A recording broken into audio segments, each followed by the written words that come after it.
poor girl texted the CEO by mistake, asking for money to buy baby formula. She was a struggling single mom who accidentally texted the CEO of a billion-dollar company, begging for baby formula. She thought it was just a mistake until he replied. And what happened next changed both their lives forever. This is one story you don't want to miss. Please, before we start this story, support us by liking this video, subscribe to our channel, and tell us where you're watching from.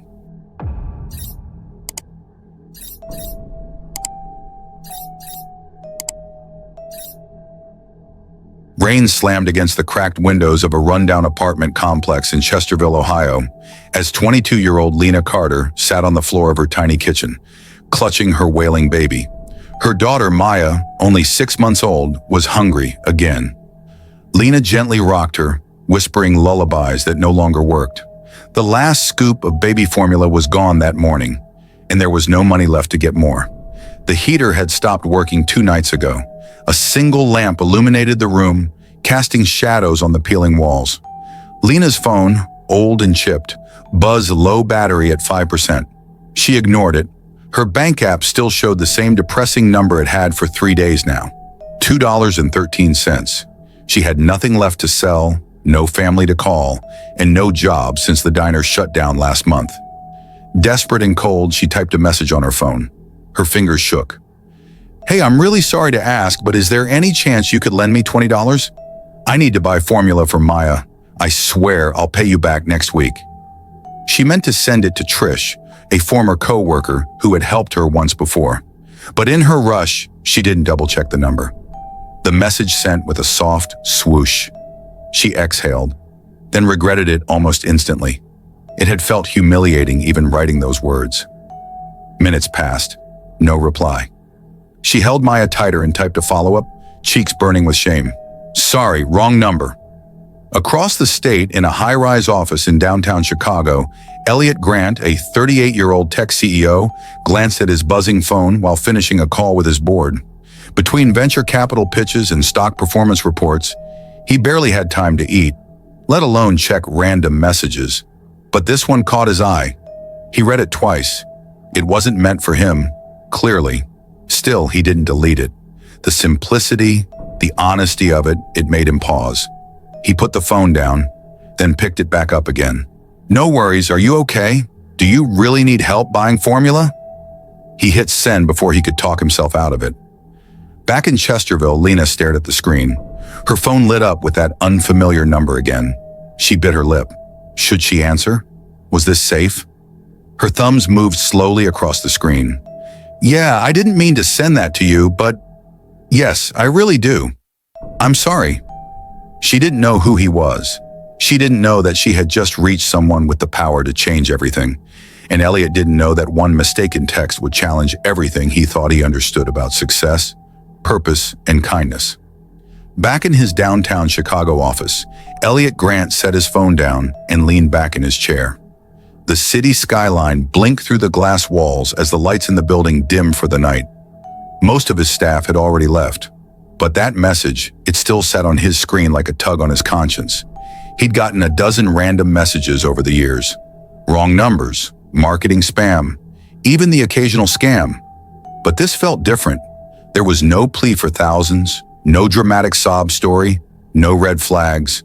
Just a young woman asking for $20 to feed her baby.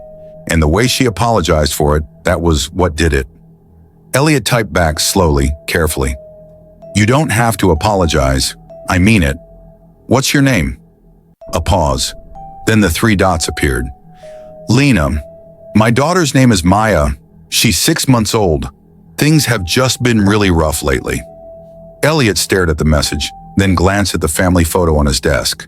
His younger sister, Kate, smiling with her twins on a beach trip last summer. He remembered when one of them had colic and Kate called him sobbing at 2 a.m. And she had support, parents, a husband, financial stability. He couldn't imagine doing it alone. He wrote again. "Can I ask what happened?" Lena hesitated. She was used to people asking with judgment, like they were checking if she deserved to be helped. But something about this stranger, whoever he was, felt different. "I used to work at Mel's Diner. Got laid off last month. Maya's dad left before she was born. I'm doing what I can, cleaning houses when I can get gigs. But I'm out of formula, and I have no one left to ask. Elliot's stomach tightened. This wasn't a scam. This was real life for someone. What's the closest store to you? She blinked at the question. What kind of person even asked that? Hardy's Market, about 2 blocks from my place. Got it. She stared at the screen, confused. Then nothing. For 20 minutes. Then came a knock. Lena opened the door and gasped. 2 paper bags and a cardboard box sat on her porch. Inside, 4 tubs of baby formula, a jumbo pack of diapers, wipes, baby lotion, and even a soft pink onesie with a giraffe on it. She stepped outside, scanning the street. Nobody there. No truck, no delivery man. Just the rain, softer now, and the hum of quiet houses. Her phone buzzed again. Check your doorstep. Hope this helps. You don't owe me anything. Just take care of that baby girl. Lena covered her mouth. Her knees gave out, and she sat right there on the welcome mat, holding Maya to her chest. She didn't know who this man was. She didn't even know his name. But in that moment, he felt like the first miracle she'd had in a very long time. Lena sat on her porch for a long time, staring at the supplies like they might vanish. Maya had finally stopped crying, content in her arms, as if she sensed the shift. The rain had turned to a light drizzle, and the quiet wrapped around them like a blanket. She still didn't know who he was. She sent another message. I don't even know your name. Thank you. You don't know what this means to me. A few minutes passed before the response came. My name's Elliot. I'm glad I could help. No thanks needed. Really. Elliot. That was it. No last name. No details. Lena didn't push. Whoever he was, he had already done more than anyone in her life had done for her in months, maybe years. Later that night, she fed Maya a full bottle for the first time in almost 2 days. The baby drank greedily, then fell asleep in Lena's arms. The apartment was still freezing, and her stomach still grumbled, but her heart felt full for once. She fell asleep with her phone in her hand. Back in Chicago, Elliot tossed and turned in his penthouse. His bed was king-size, the sheets Egyptian cotton, but sleep didn't come easily. He couldn't stop thinking about Lena. He Googled Hardy's Market, then Chesterville. Small town, fading economy, 1 high school, no hospital. He'd never been there before. He didn't usually get involved in people's lives. Not like this. But something about her reminded him of his mother, long before the money. Before she died of cancer, working double shifts at a laundromat while raising him and Kate alone. He'd been the poor kid once too. Just no baby to take care of. The next morning, Lena woke up to the sound of birds outside and her phone buzzing. Morning. Just checking in. Did everything arrive okay? She smiled. Yes, you saved us. Thank you again, Elliot. You sure you're okay now? We have what we need for now. I'll figure the rest out. I always do. But she hadn't always figured it out. She'd failed more times than she could count. She hated asking for help, hated needing it. But something about Elliot made her feel like she didn't have to pretend. Can I ask what you do? I work in tech, Elliot replied simply. No need to say he was the CEO of Verity Tech, a billion-dollar software company with offices in 3 countries. Well, tech guy, you have no idea how much this meant to me. Elliot hesitated, then typed one last message before closing his laptop. If things ever get too hard again, you can text me. I mean it. Lena stared at those words. She didn't know why this stranger had chosen to help her, or what he really wanted from all this. But for the first time in a long time, she didn't feel so invisible. The next few days passed in a blur for Lena. She rationed the formula and diapers carefully, took on 2 house cleaning jobs in her neighborhood, and even fixed her leaky kitchen faucet with a YouTube video. Every night she texted Elliot just a little, never asking for anything, just short updates. Cleaned a house today, got $40 cash. Maya smiled at me while she napped. Thought you should know. And every night, Elliot Grant found himself smiling at her messages. They weren't flirty or dramatic, just real, grounded. And he liked that. He hadn't told anyone about her, not his assistant, not his board, not even his sister Kate. It felt personal, private, like a secret only he understood. But he started checking his phone more often than usual, waiting for Lena's updates. One Friday evening, after back-to-back meetings, he finally gave in to the urge he'd been fighting. "Lena, this might sound weird, but what kind of work are you looking for?" She stared at the message. Anything. I've cleaned houses, washed dishes, stocked shelves, but finding something steady is tough here." Elliot typed, "I might have something. Verity Tech hires remote customer support agents. It's entry-level, pays $20 per hour, full training provided. You just need a reliable internet connection and a laptop." Her heart thudded. "Wait, are you saying you work at Verity Tech?" Elliot chuckled softly in his office chair.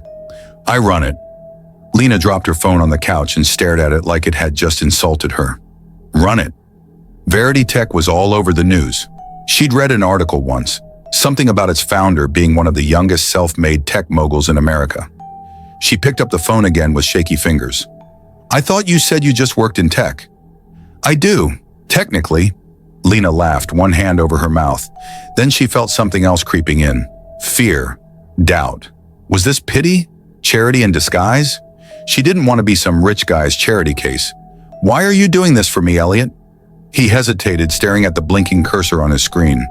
"Because someone once gave me a chance when I was drowning. Because you didn't ask for anything more than what you needed. And because I believe in helping people who haven't given up." She wiped a tear from her cheek. "I don't even have a laptop. One's on the way." Sure enough, the next day, a delivery van pulled up outside her apartment with a slim silver laptop, already configured, with a note taped to it. "You've got this, Lena. Log in Monday, e.g." She didn't know what scared her more, how fast her life was changing, or the fact that she was starting to feel something for a man she had never even met. Monday morning arrived with a nervous buzz in Lena's chest. She stared at the sleek laptop on her rickety kitchen table like it didn't belong there. Maya was fed and sleeping soundly, wrapped in a blanket on the couch. Lena took a deep breath, brushed her hair into a ponytail, and opened the laptop. There it was, an email from Verity Tech's HR department with a Zoom link and her interview time. Elliot had told her she'd still have to earn the job, that he'd told HR nothing about her situation, only that she was a potential candidate. She liked that. It meant if she got this, it would be hers. Not gifted, not pity, earned. At exactly 9 a.m., she clicked the link. A woman in her late 30s with red glasses and a warm smile appeared on screen. "Hi, Lena. I'm Dana from Verity Tech's People Ops team. Let's get started." The interview was surprisingly casual. Dana asked about Lena's work experience, how she handled difficult people, and why she wanted to work remotely. Lena was honest. She talked about being a single mom, needing flexible hours, and how she was a fast learner. She even cracked a joke about cleaning houses and how she could now fix a garbage disposal blindfolded. Dana laughed. "You know what, Lena? You've got grit. That matters here." 30 minutes later, the call ended. Lena shut the laptop and stared into space. She felt proud, but also terrified to hope. 2 hours later, her phone buzzed. "Congratulations, Lena. You're officially a part of the Verity Tech family. Training starts Wednesday." She let out a shaky breath, clutching her phone like it was gold.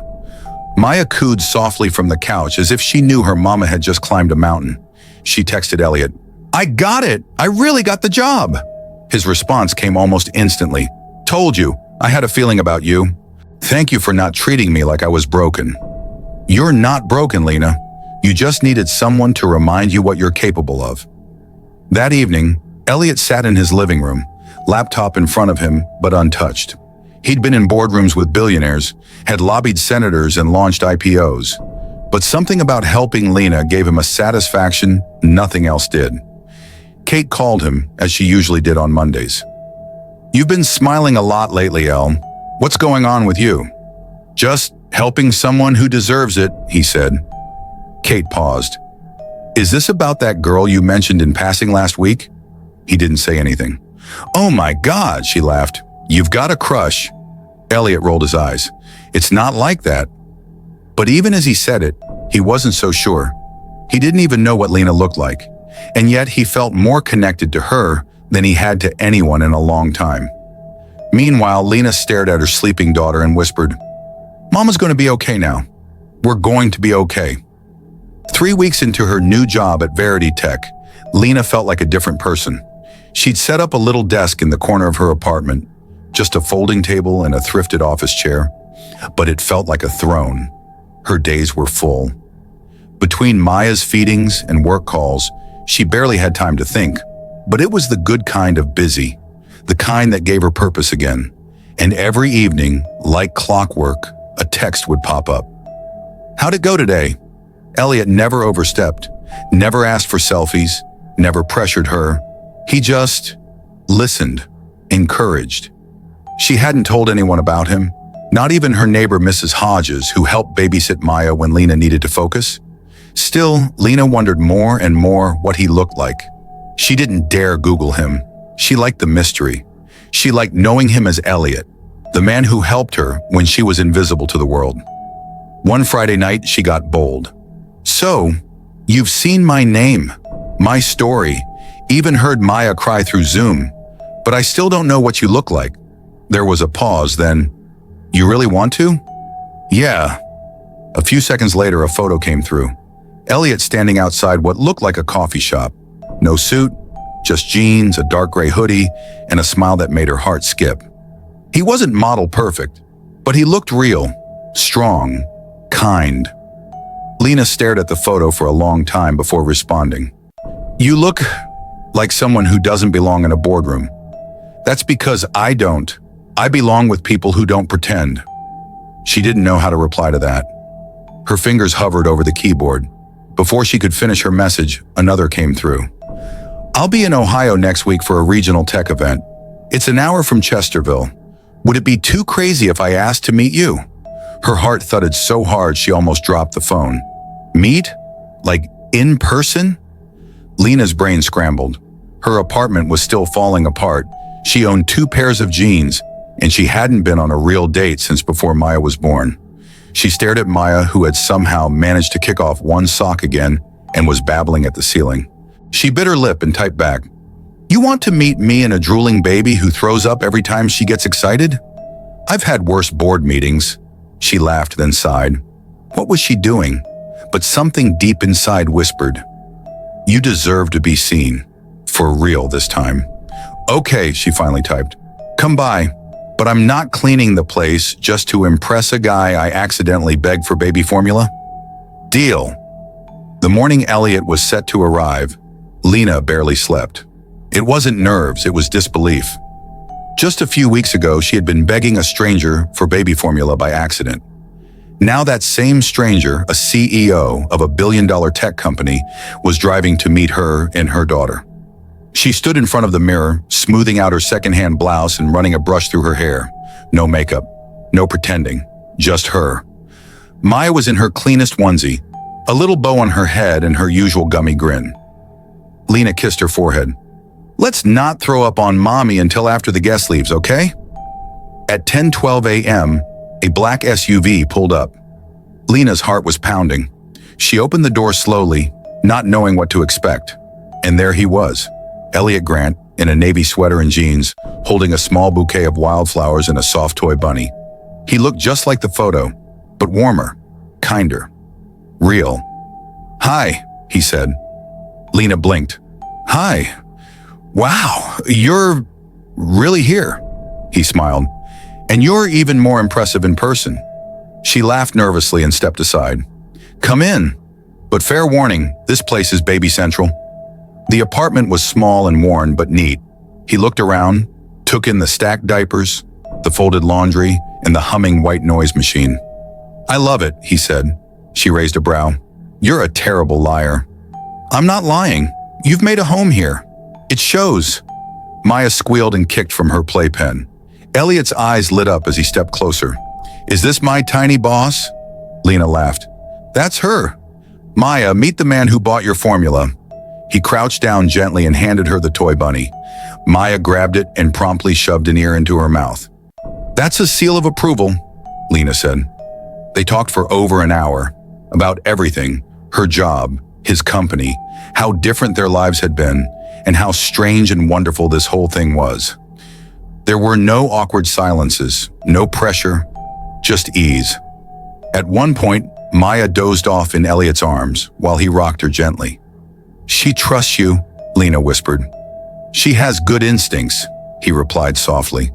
The moment felt like something from a different life, one she never thought she'd have. Before he left, Elliot stood by the door, holding his jacket. "Lena, this started with an accident, a misdial, but I don't want it to end that way." She looked up at him. "What are you saying?" "I'm saying I'd like to be part of your life, not just as the guy who sent a laptop, but something more, if you'll let me." Tears welled up in her eyes. "You sure about that? Single moms aren't exactly glamorous," he smiled. "Neither are billionaires with insomnia who fall for strong women they've never met." She laughed through the tears. "Then yes, let's see where this goes." He leaned in and kissed her forehead, gentle and sure. As the door closed behind him, Lena looked at her sleeping daughter and whispered, "I think we just got our miracle." And for the first time in a long time, she believed it.